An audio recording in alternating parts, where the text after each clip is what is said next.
Assalamualaikum warahmatullahi wabarakatuh. Alhamdulillahi rabbil alamin. Wassalatu wassalamu ala ashrafil anbiya'i wal mursalin Sayyidina Muhammad wa ala alihi wa sahbihi ajma'in fi kulli lamhatin wa nafasin adada ma wasi'ahu ilmuka amin amma ba'd.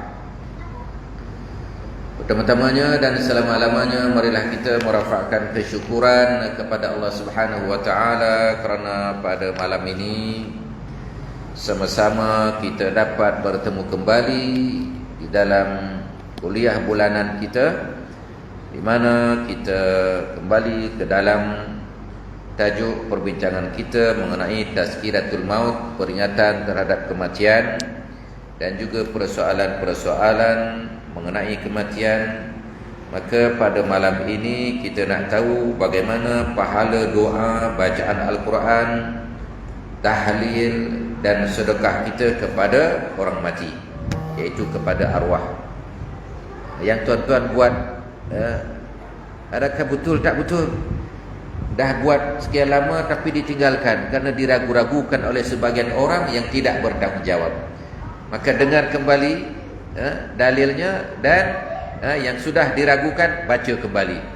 Maka pastikan fikiran tuan-tuan dan puan jangan menerawang ke tempat lain, jangan ingat isteri, jangan ingat suami, anak cucu. Kita tumpu kepada kuliah pada malam ini, ya, supaya kita tidak gagal faham.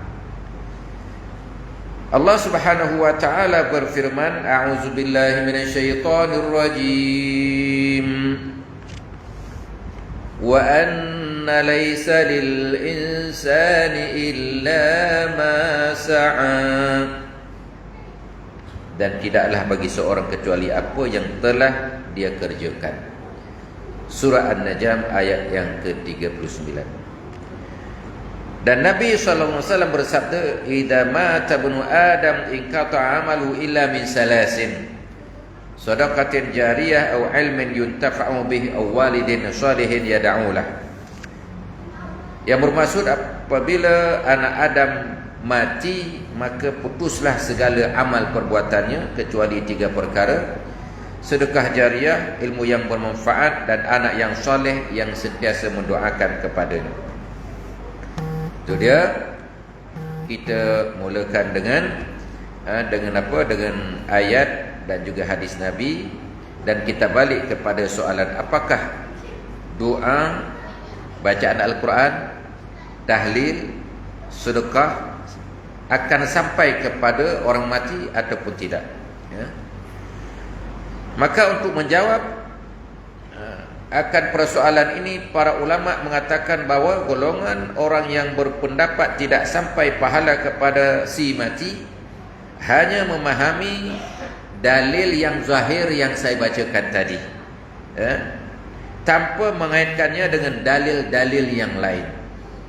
Pendapat ini bertentangan dengan banyak ayat yang lain dan hadis-hadis yang lain. Di antaranya Allah Subhanahu wa taala berfirman di dalam Al-Quran surah Al-Hasyr ayat yang ke-10, a'udzu billahi minasyaitonir rajim. Walladzina ja'u min ba'dihim yaquluna rabbana ighfir lana wa li ikhwanina alladzina sabaquna bil iman. Dan orang-orang yang datang setelah mereka berkata dan mereka berdoa, ya Allah, ya Tuhan kami, ampunilah dosa kami dan ampunilah dosa saudara-saudara kami yang telah mendahului kami dengan keimanan. Ini surah Al-Hasyr ayat yang ke-10.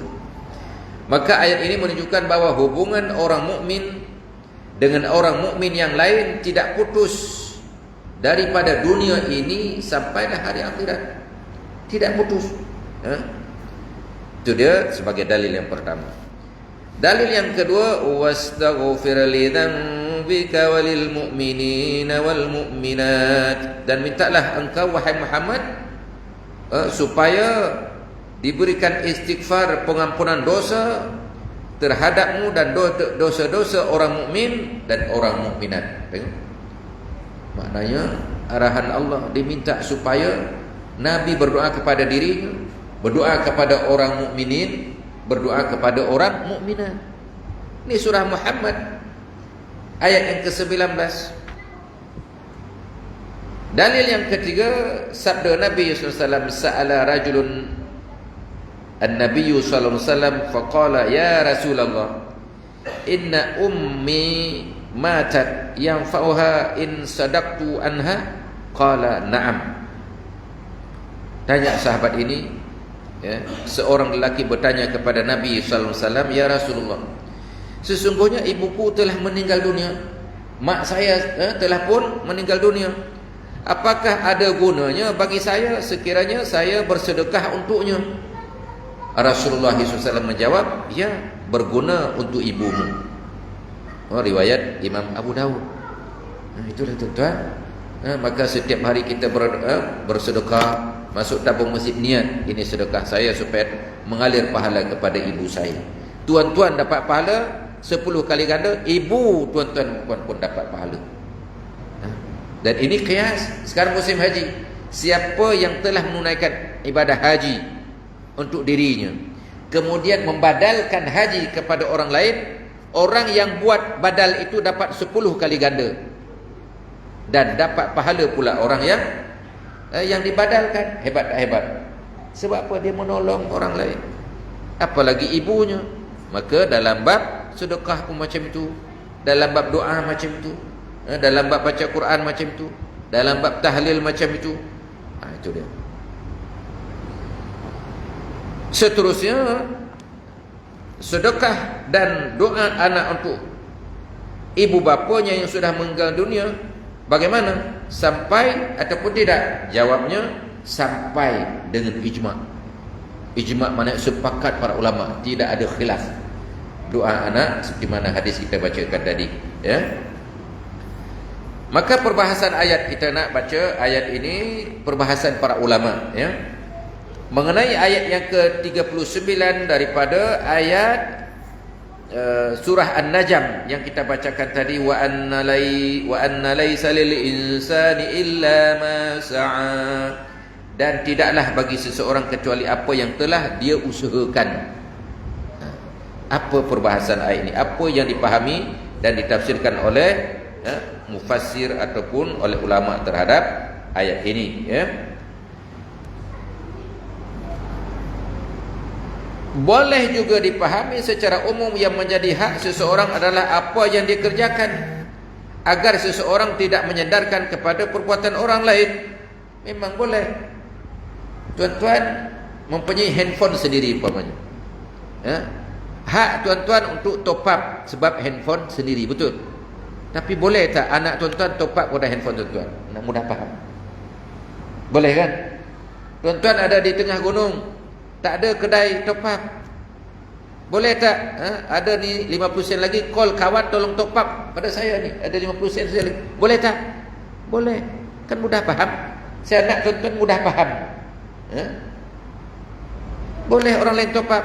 Tuan-tuan nak bayar zakat, afdalnya tuan-tuan bayar. Tapi boleh tak orang lain tolong bayarkan duit kita, orang lain tolong bawa ke masjid ataupun tolong transferkan? Boleh tak? Boleh. Itu dia. Nak bagi tahu tuan-tuan, boleh. Tuan-tuan berutang dengan kedai runcit, yang kita kenal di area Kayu Ara sini, bagi duit kepada anak tuan-tuan ataupun sahabat tuan-tuan, tolong bayar. Boleh tak? Boleh. So apa masalahnya? Kalau ini boleh, banyak benda yang lain boleh. Kan mudah dipaham. Tapi orang yang berasa keras, tak boleh. Kamu berutang, kamu kena bayar. Masya Allah, pikirannya pendek. Itu dia tuan-tuan yang ada sekalian. Kalau dia sakit, macam mana? Kalau dia lemah, macam mana? Takkan nak merangkak, mengguling-gulingkan diri, kena bayar sendiri dekat kedai runcit. Ini nak mudah faham dulu, ya. Maka ulama menjelaskan bahawa betul, setiap yang kita usahakan adalah milik kita. Kita usahakan rumah, kita usahakan kerja, ada gaji kita punya, ya. Boleh. Kita buat rumah, duit kita memang kita punya. Tapi ada kawan baik hati, dia nak besarkan rumah kita, tak boleh. Apalagi anak kita, apalagi saudara mara kita, apalagi anak murid kita. Nak buat tuan guru ni, dah sempit rumah tuan guru ni. Bila orang mengaji 100 orang tak muat, dia nak besarkan sampai muat 200 orang. Boleh ke tak boleh? Boleh. Fahaman kedua, ya. Itu dia tuan-tuan. Okey, memang hak kita apa yang kita usahakan, ya.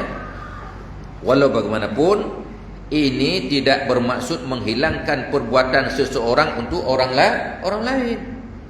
Maka ayat yang kita bacakan tadi, wa anna laisa lil insani illa ma sa'a, yang bermaksud dan tidaklah bagi seseorang kecuali apa yang diusahakan, di mana ayat tersebut bermaksud perbuatan baik yang dilakukan sendiri memberikan manfaat kepadanya. Begitu juga perbuatan baik yang dilakukan oleh orang lain untuknya, yang bukan perbuatannya sendiri juga memberi manfaat kepadanya. Yang disebut apa dia? Kurniaan, fadilah, pertolongan. Orang lain tolong bayar tadi, orang lain tolong top up kita. Handphone tadi kita ada di gunung, kita ada di rumah, kita tak boleh turun, kita lemah, kita dalam keadaan sakit, dan sebagainya. Maka orang lain tolong. Yang tolong itu kelebihan, disebut kurniaan, kemurahan hatinya, baiknya orang itu. Maka sudah pasti apabila kita melakukan perbuatannya untuk diri kita dan juga dilakukan oleh orang lain, maka bermanfaat, dan ini adalah kurniaan Allah Subhanahu wa taala kepada umat Muhammad. Dan Allah Subhanahu wa taala memberikan ganjaran kepadanya, ya. Sebagai contoh, solat jenazah. Ini contoh ketiga, untuk mudah lagi kita. Solat jenazah. Ya. Solat jenazah ia bukanlah amal perbuatan orang mati. Siapa yang solat? Orang mati ke? Tak. Siapa yang buat? Kita. Tetapi mayat merasakan manfaat tak? Mayat yang kita solat memberikan manfaat tak? Manfaat. Padahal dia yang mati, yang kita solat, yang kita doa, maka manfaat juga untuk orang mati tersebut, ya. Begitu juga seperti doa Rasulullah SAW untuk orang lain, yang perintah Allah Ta'ala, wahai Muhammad, berdoalah kepadamu dan kepada orang mukminin dan mukminat tadi. Kalau tak bermanfaat, tak payahlah Allah Ta'ala nak suruh Nabi berdoa kepada umatnya. Ia masing-masing doa sendiri dah. Tak ada, ini selfish. Tahu selfish? Jual ikan, bukan jual ikan. Selfish ni kepentingan diri saja. Adakah Nabi kepentingan diri? Tidak. Tetapi kepentingan umatnya. Itu dia tuan-tuan yang dirahmati oleh Allah Subhanahu wa taala. Maka kita pun hidup adalah kepentingan bersama, ya. Itulah kita ada ukhuwah, ada persaudaraan, ada pertolongan, ada tolong menolong, wa ta'awanu 'alal birri wat taqwa. Ada tolong menolong dalam perbuatan baik dan perbuatan takwa. Tetapi wala ta'awanu 'alal ismi wal 'udwan. Tidak ada tolong menolong dalam perbuatan dosa dan maksiat. Kan jelas, mudah-mudah aja dipahami oleh orang Ahlussunnah wal Jamaah. Sebab banyak dalil, banyak ayat. Boleh dikaitkan ayat yang pertama dengan ayat kedua, ayat yang satu kepada ayat yang lain. Orang yang tak faham, orang yang nak shortcut, orang yang tak nak pahami zahir saja, ini bukan Ahlussunnah wal Jamaah. Dia tak ada jamaah, dia selfish. Tak pentingkan jamaah, tak penting orang, pentingkan diri saja. Dirinya saja yang betul. Ini pelik, bin ajaib, ya. Itu dia tuan-tuan yang dirahmati sekalian, ya. Maka bila kita huraikan dari keperluan Nabi kepada umatnya berdoa, ini pentingnya orang ramai jamaah lah tu. Kan mudah kita pahami Ahlussunnah wal Jamaah. Siapa yang mementingkan diri, bermakna dia bukan Ahlussunnah wal Jamaah. Siapa yang mengambil berat kepada orang lain, bermakna dia adalah Ahlussunnah wal Jamaah. Ya, inilah yang Nabi kata, 7 golongan umatku, di mana 73 umatku kesemuanya menjadi ahli neraka kecuali satu jamaah saja, iaitu Ahlussunnah wal Jamaah. Satu puak saja yang masuk syurga. So adakah kita nak pilih 72 puak ahli neraka? Tidak mau. Itulah sekarang ramai umat Nabi, tapi memilih neraka. Mudah mereka memilih neraka. Mereka tidak memilih ahli syurga yang Nabi sebut ahli sunnah wal jamaah. Ustaz nak faham, nak mudah faham saja ni, ya. Itu dia tuan-tuan yang dirahmati oleh Allah Subhanahu wa taala sekalian. Jadi, doa baginda, di mana doa baginda tadi, ya, yang diarahkan oleh Allah Subhanahu wa taala, wastaghfir li dzambika walil mu'minina wal mu'minat, surah Muhammad ayat 19. Wahai Muhammad, berdoalah, beristighfarlah kepada dirimu dan kepada orang muslimin dan muslimat, mukminin dan mukminat, ya. Maka doa itu bukan perbuatan orang yang didoakan, namun doa tersebut boleh dirasakan manfaatnya seperti doa Rasulullah SAW, ya. Umpamanya doa Nabi kepada siapa? Kepada Ibnu Abbas, ya. Ibnu Abbas ini anak yang jenius, umur 10 tahun dah, ya, berada bersama Rasulullah SAW. Isteri Rasulullah Maimunah adalah makcik kepada Ibnu Abbas. Bermakna kalau Nabi tak ada, dia pun boleh berada di rumah Rasulullah. Nabi berdoa kepada Ibnu Abbas. Apa doa Nabi? Allahumma 'allimhul hikmata wa ta'wilal kitab. Ya Allah, ajarilah hikmah, ya, dan juga kemampuan untuk mentakwil kitab Al-Quran kepada Ibnu Abbas ini. Ini hadis riwayat Imam Bukhari. Maka hasil daripada doa Rasulullah, manfaat tak pada Ibnu Abbas? Manfaat. Akhirnya dialah ahli tafsir yang pertama. Maka semua ahli tafsir yang ada di atas muka bumi ini tidak sah kalau tidak rujuk kepada Ibnu Abbas. Sebab Nabi yang berdoa khas kepada Ibnu Abbas, ya. Dalam riwayat satu lagi juga riwayat Imam Bukhari, Allahumma faqihu fid din wa 'allimhu ta'wil.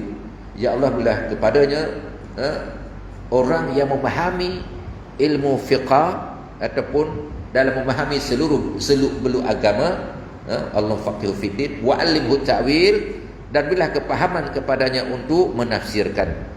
Itu dia. Tambahan lagi, ada hadis yang menunjukkan bahawa Nabi sallallahu alaihi wasallam pernah mengajarkan doa-doa yang perlu dibaca untuk mayat. Di antaranya hadis Nabi an Auf ibnu Malik annahu qala sallan nabiyyu sallallahu alaihi wasallam ala janazatin yaqul Allahumma ighfir lahu warhamhu wa'afihi wa'fu anhu. Diriwayatkan daripada Auf bin Malik berkata, ia Nabi telah menunaikan solat jenazah. Aku mendengar Nabi berdoa, ya Allah, ampunilah dia, rahmatilah dia, dan maafkanlah dia. Maka kalau tak bermanfaat, buat apa Nabi berdoa? Betul? Mudah kita fahami. Kita menggunakan ilmu, dan menggunakan akal. Orang tak menggunakan akal, dia kata tak sampai. Kalau tak sampai, buat apa dah berdoa? Saja-saja kan. Ini orang yang cetek akan fikiran dan akalnya, Maka bila Nabi berdoa, bermakna ada manfaatnya, ada sirnya, ada rahsianya, ada faedahnya, ada manfaatnya. Di dalam Al-Quran, Allah Subhanahu wa taala menyatakan bahawa orang yang telah meninggal dapat menerima manfaat doa yang dikirim oleh orang-orang yang masih hidup. Inilah ayat Al-Quran surah Al-Hasyr ayat 10 tadi yang kita bacakan. A'udzubillahi minasyaitonir rajim. Walladzina ja'u min ba'dihim yaquluna rabbana ighfir lana wa li ikhwanina alladzina sabaquna bil iman. Dan orang-orang yang datang setelah mereka, maknanya kita yang datang selepas kematian mereka, ada lahir orang lain ataupun kita masih hidup sedangkan saudara kita sudah mati. Lalu mereka berdoa kepada Tuhan, wahai Tuhan kami, ampunilah kami dan ampunilah saudara-saudara kami yang telah mendahului kami dengan beriman. Saudara kami yang sudah mati tapi mereka beriman. Maka ada doa. Sehingga dengan lafaz na maknanya kita ramai-ramai. Cuba bayangkan, Rabbana ighfir lana wa li ikhwanina alladhina sabaquna bil iman. Dan ayat ini menunjukkan bahawa doa yang masih hidup sampai kepada orang yang telah meninggal dunia. Maka kita berdoa,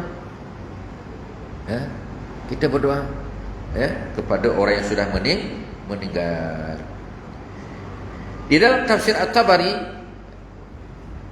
ayat di mana ayat ini, ayat yang ke-10 pada surah Al-Hasyr, kalau kita tengok tafsir Tabari juzuk yang ke-9 halaman 26, dijelaskan bahawa ayat tersebut diturunkan ketika Walid bin Mughirah. Walid bin Mughirah ini seorang artis, seorang artis yang terkenal, selebriti lah, yang pandai dia menyanyi, penyanyi dangdut lah bahasa kita ni, kalau kita negara internasional disebut, dulu ada Michael Jackson kan, itu dia. Dan riwayat yang sahih, Michael Jackson pun mati dalam Islam dan abangnya yang menanam.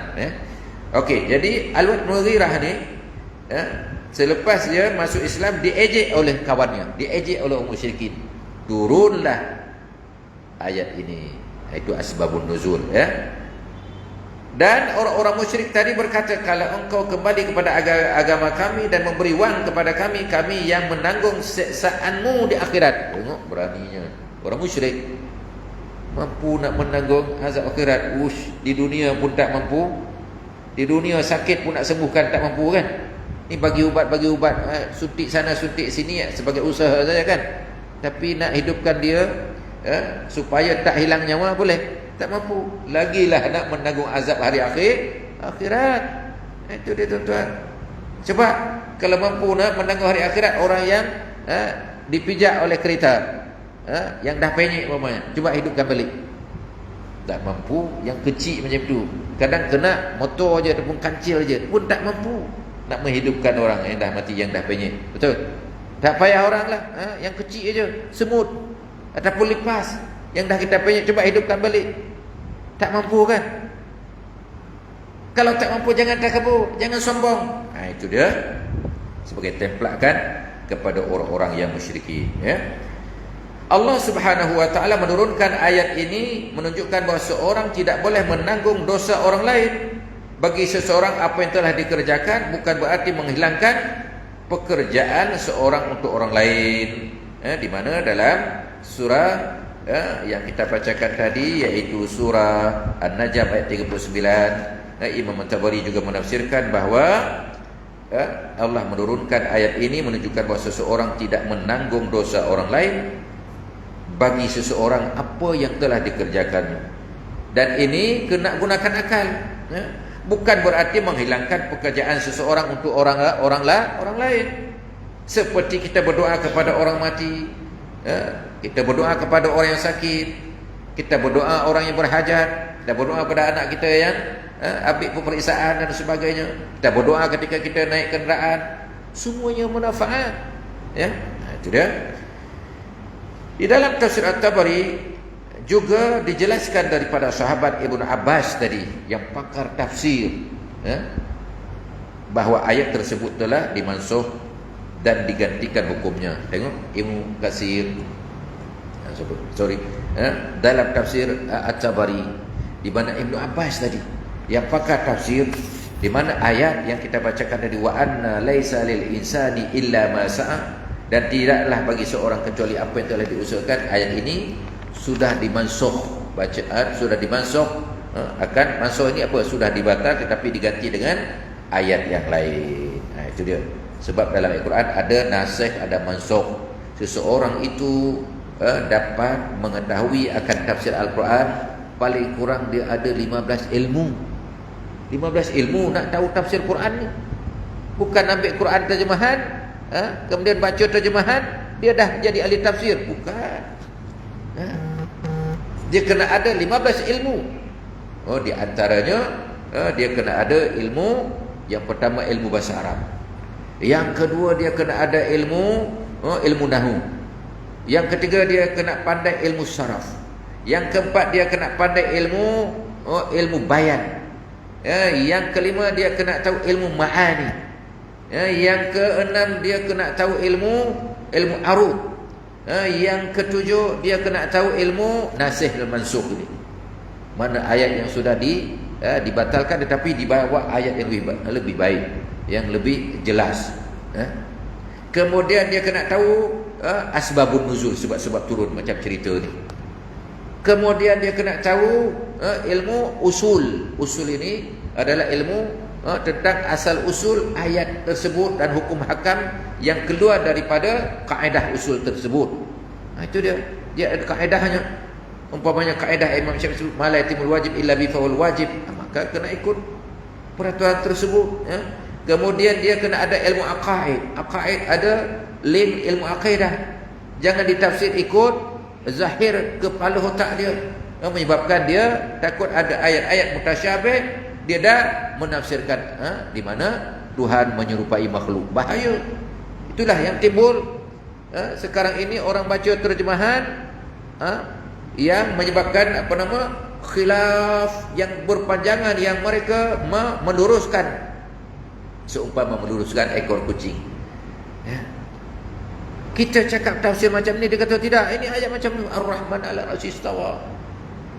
Dia kata apa? Tuhan bersemayam atas arasy. Bersemayam maknanya duduk di atas arasy. Bermakna apa makna Allah Akbar? Allah Maha Besar.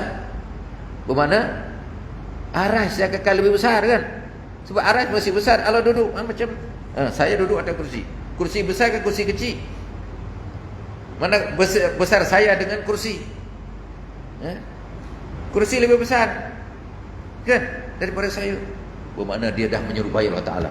Sebab apa? Dia tengok tafsir, bukan, dia tengok terjemah. Tafsirnya ayat itu mesti sesuai dengan akidah. Dalam akidah disebut apa dia? Tidak ada pada Allah Ta'ala nuksan, tidak ada kekurangan. Tidak ada bagi Allah Ta'ala itu menyerupai makhluk. Nampak? Allah menciptakan makhluk, Allah menciptakan arasy, Allah menciptakan kursi, Allah menciptakan langit, Allah menciptakan bumi, Allah menciptakan segala isi langit dan bumi dan segala-galanya. Nampak? Maka al-istiwa itu maknanya kita rujuk kepada Sayyidina Abbas, kita rujuk kepada Sayyidina Ali, kita rujuk kepada ulama-ulama tafsir. Maka Sayyidina Ali kata apa dia? Innallaha khalaqal arsya izharan liqudratihi laisa makanan li zatihi aw kama. Sesungguhnya Allah menciptakan arasy untuk menunjukkan kehebatan kekuasaannya, bukan tempat untuk duduk zatnya. Dah jelas? Tapi ada lagi yang lebih hebat pada Sayyidina Ali, menunjukkan dirinya. Bukan. Boleh menidakkan Sayyidina Ali pula yang menjadi sepupu Rasulullah, yang menjadi menantu Rasulullah, yang dia menjadi khalifah Rasulullah, menjadi keluarga Rasulullah, ahli bait Rasulullah, khalifah Rasulullah dan segala-galanya. Dia dah disebutkan di antara 10 sahabat Nabi yang masuk syurga ketika hayat mereka, ketika hidup mereka, dah dijamin syurga oleh Rasulullah. Tiba-tiba kita lebih hebat pada Sayyidina Ali. Kita bukan Sayyidina Ali, kita Pak Ali je. Itu dia, tuan-tuan, ya. Oleh kerana itulah, tuan-tuan, kita takut kepada orang-orang yang suka menafsirkan ayat Quran sedangkan dia tidak ada 15 disiplin ilmu itu tadi. Nasih mansuh tak tahu, ada jarah ta'dil tak tahu, asbabun nuzul, sebab-sebab turun ayat tak tahu, ilmu nahwu tak tahu, ilmu istiqaq bahasa Arab tak tahu, ilmu bayan tak tahu, ilmu ma'ani tak tahu. Kita tanya, kenapa bismillah? Itu pun tak tahu. Sebab ada bi. Bi ni huruf apa dalam ilmu nahwu? Bi itu huruf jar.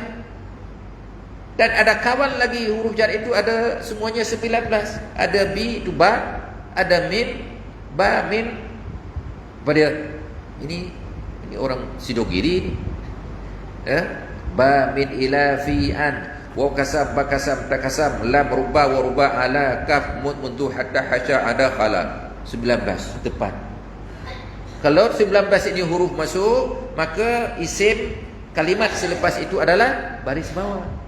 Dulu tak ada baris Quran. Alif batasa itu tak ada juga. Itu zaman Sayyidina Ali baru ada. Anak khalifah disuruh ajar oleh khalifah seorang yang mahir bahasa Arab bernama Abu Aswad Ad-Du'ali. Dia yang pertama meletakkan alif. Maka dipanggillah anak raja, datang sini, sebut alif, maka digambarkan, itulah jadi alif. Ba, dia pun sebut ba, depan digambarkan, macam ni, macam periuk ditutup, letak 2 titik. Nabi tak ajar abata, Abu Bakar tak ajar, Umar, Uthman semua tak ada.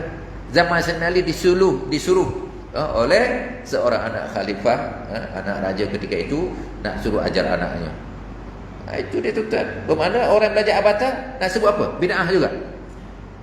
Kalau sebut bid'ah, tak tahu orang yang baca Quran.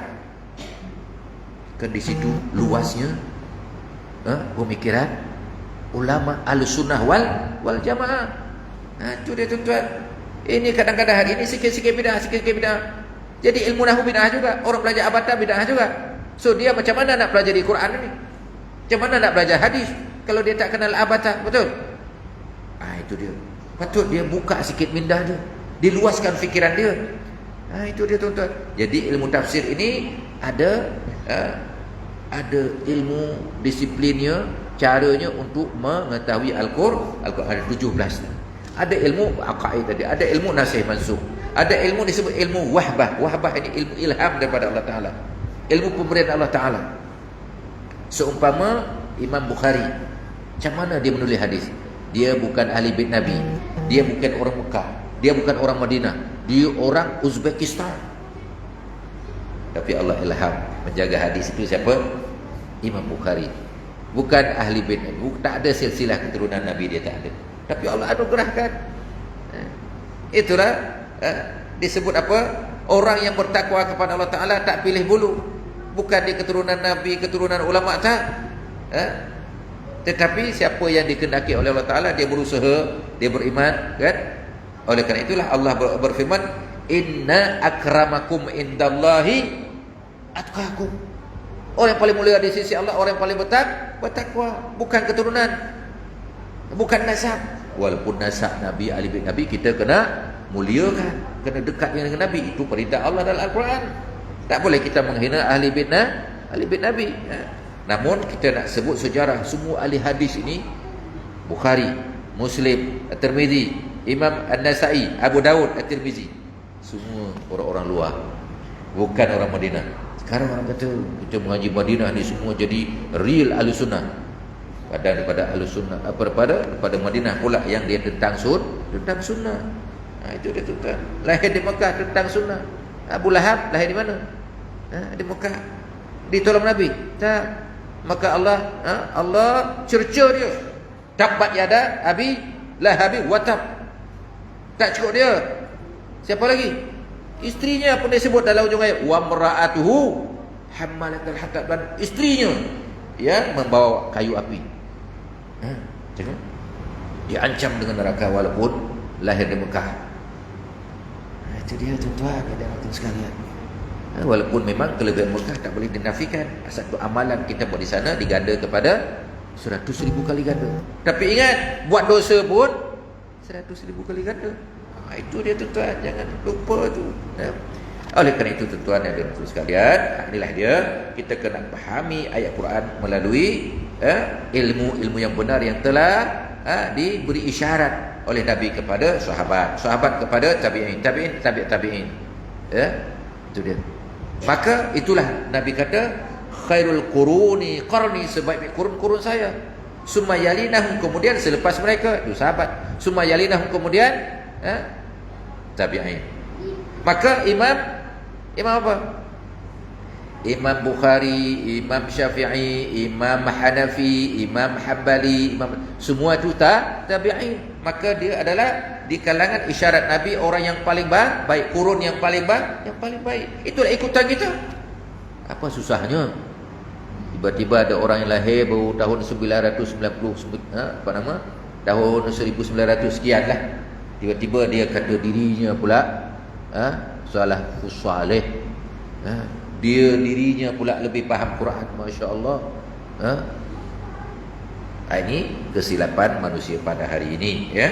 Jadi kita balik, rupanya ayat berkenaan dengan apa yang diusahakan, di mana tidaklah bagi seorang kecuali apa yang dia usahakan itu, adalah ayat itu sudah dimansuh tetapi dibawa dengan ayat-ayat yang lain, ya.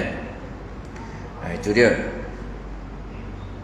An Ibn Abbas qauluhu ta'ala wa anna laysa lil insani illa ma sa'a fa anzalallahu ba'da hadha walladzina amanu wattaba'athum zurriyyatuhum biimanin alhaqna bihim zurriyyatahum. Tengok kata Ibn Abbas, ya. Dan sahabat Ibn Abbas menerangkan dalam firman Allah Subhanahu wa taala bahawa tidak ada bagi seseorang kecuali apa yang diusahakan. Kemudian Allah menurunkan ayat surah At-Tur ayat 21. Dan orang-orang yang beriman dan juga anak cucu mereka mengikuti mereka dalam keimanan, kami pertemukan anak cucu mereka dengan mereka, maka Allah memasukkan anak kecil ke syurga kerana kebaikan orang tuanya. Tengok. Kebaikan orang tua, anak kecil pula manfaat boleh masuk syurga. Bermakna dah dimansuh ayat tadi, diturun ayat yang lain yang lebih detail, yang lebih mantap. Ayat tadi pendek, bahawa setiap apa yang diusahakan oleh seorang, dia boleh dapat manfaat. Rupanya dimansuh ayat itu, dibawa surah At-Tur ayat 21, bahawa bukan saja untuk dirinya tetapi dapat dimanfaat oleh anak cucu kita. Maka kita pun doa, Rabbana hab lana min azwajina wa dhurriyyatina qurrata a'yun waj'alna lil muttaqina imama. Ini berdoa untuk zuriat kita. Letak manfaat buat apa Allah tu suruh berdoa macam itu? Jelas lagi. Poin demi poin. Bila kita baca bahawa ahlul haq adalah ahlus sunnah wal jamaah, yang betul-betul hak dalam kehidupan, dalam menafsirkan ayat Quran, dalam menafsirkan hadis Nabi, adalah golongan ulama ahlus sunnah wal jamaah. Itulah dia. Baru kita saja balik. Siapa balik? Ni Syekh Ali Jumaah, ulama ahlus sunnah wal jamaah yang paling hebat di antara 20 ulama besar dunia yang paling berpengaruh. Syekh Ali Jumaah baru balik malam semalam ke Mesir. 8 hari di sini. Saya ikut semua 8 hari. Luar biasa tu. Ditambah dengan Habib Umar lagi, ulama yang tersuhur dunia, ikutan yang ramai, kan? Ahlussunnah wal Jamaah. Kita dengar azan terlebih dahulu.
Allah.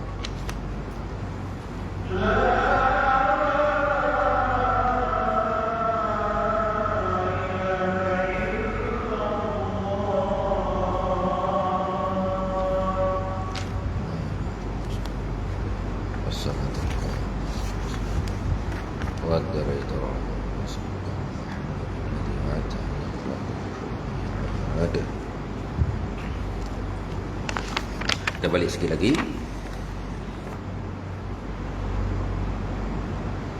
Dan ayat yang ke-39 ini juga di samping sudah dijelaskan oleh Imam At-Tabari dalam tafsirnya, juga diterangkan oleh ahli tafsir yang didoakan oleh Nabi, iaitu sahabat Nabi Ibn Abbas. Dia telah diganti dengan surah At-Tur ayat 21 yang lebih lengkap, bahawa orang-orang yang beriman dan juga anak cucu mereka mengikuti mereka dalam keimanan juga, mereka dipertemukan nanti walaupun dah mati, dah jadi apa? Dia jadi tulang belulang, dah jadi abuk dan sebagainya. Satu hari kita akan bertemu, dan mereka juga Allah akan masukkan anak kecil ke syurga kerana kebaikan orang tuanya. Itu dia. Dan Syekh Ibnu Al-Qayyim Al-Jauziyah menjawab juga tentang ayat 39 surah An-Najm ini dengan katanya, al-jawabu al-jayyidu wa indi ayyuqala al-insanu bisa'yihi wa husni asyratihi iktisab al-asdiqa wa aulad al-aulad wa nakah al-azwaj wa asdal khair wa tawaddada ila an-nas fatarahamu alaihi wa ahda lahul ibadat wa kana dhalika asaru sa'yihi. Tengok Ibnu Qayyim Al-Jauziyah, anak murid kepada Ibnu Taimiyah, dan beliau juga telah menyusun satu kitab Ar-Ruh, tentang cerita roh. Tebal kitab, cantik sangat, Beliau menyatakan bahawa jawapan yang baik bagi ayat ayat ke-39 surah An-Najm ini, bahawa setiap amal adalah tidak bermanfaat melainkan kepada dirinya, bahawa dia menjawab bahawa ayat ini manusia dengan usahanya sendiri. Memang macam tadilah, kita beli handphone sendiri dulu, kita top up sendiri. So bila kurang, bila habis, bolehlah orang lain top up. Nak mudah faham itu, Jadi rupanya Ibnu Qayyim macam itu dia fahami mudah. Dia kata memanglah hasil usaha sendiri, dan bagus pergaulannya dengan orang lain. Bila bagus dengan pergaulan dengan orang lain, maka dia akan punya kawan. Kawan boleh menolong dia, Kemudian dia kadang apa lagi, bila ada kawan, kemudian dia berkahwin dan akan melahirkan keturunan.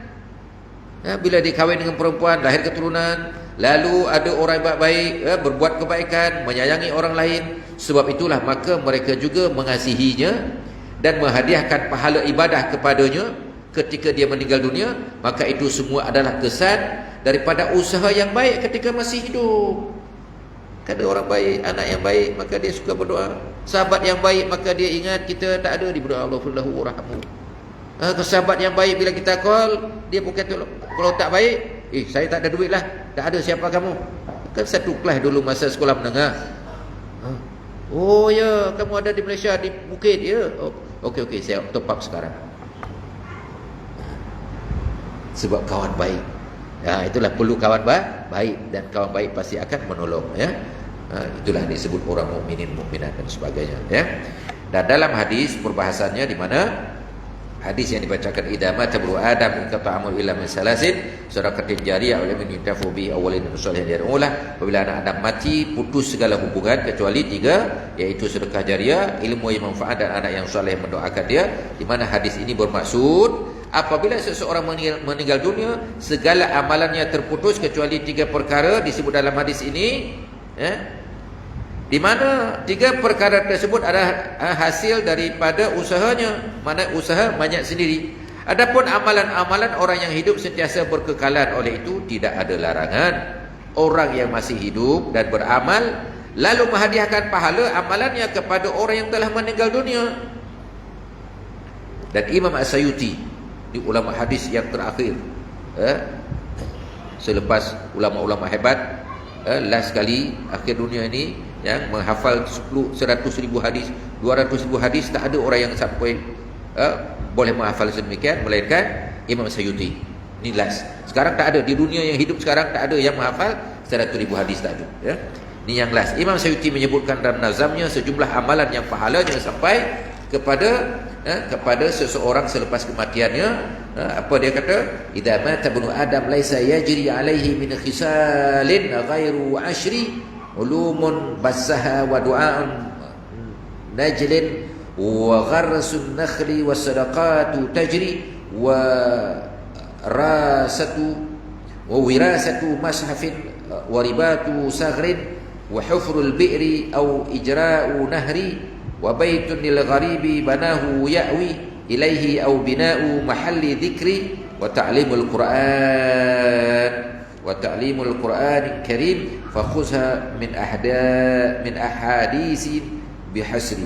Apabila anak Adam meninggal dunia, tidaklah yang boleh sampai kepadanya melainkan 10, iaitu ilmu yang disebarkan, doa daripada anak keturunannya, pokok yang ditanam dan sedekah yang berjalan pahalanya, kemudian Al-Quran yang diwakafkan, rubat yang dibina. Rubat ini tempat pengajian, ya. Perigi yang digali ataupun sungai yang dibuat untuk disedekahkan kepada orang menggunakan perigi tersebut ataupun tempat air tersebut seumpama sungai dan sebagainya, ataupun mata air. Kemudian rumah untuk musafir, rumah tetamu, dia bina untuk dihidayah, dihadiahkan, yang dibina untuknya. Lalu orang musafir boleh tidur di situ, boleh makan minum free, ya. Maka di seluruh dunia ada guest house disebut, ya. Kalau tuan-tuan pergi ke Aceh, ada tempat di mana ada tempat tidur, makan minum, orang servis, di rumah wakaf. Di Malaysia pun ada, di Saudi ada, di Yaman ada, di Mesir ada, ya. Itu dia. Atau tempat untuk berzikir. Tuan-tuan bina satu tempat, rumah, banglo untuk orang berzikir. Seumpama Datuk Abdul tu, kan, bagi Habib Umar, ya.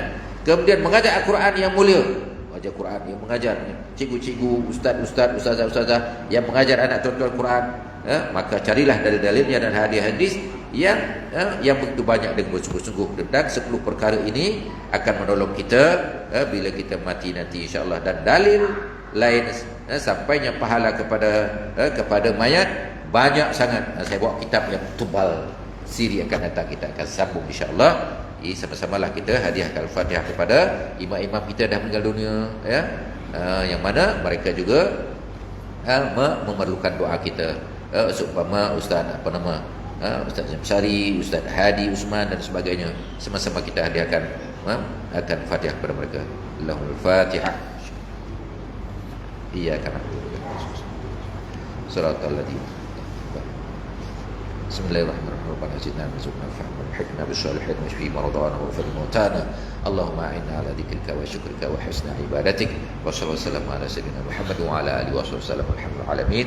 Taqabbalallahu. Aqimissalah.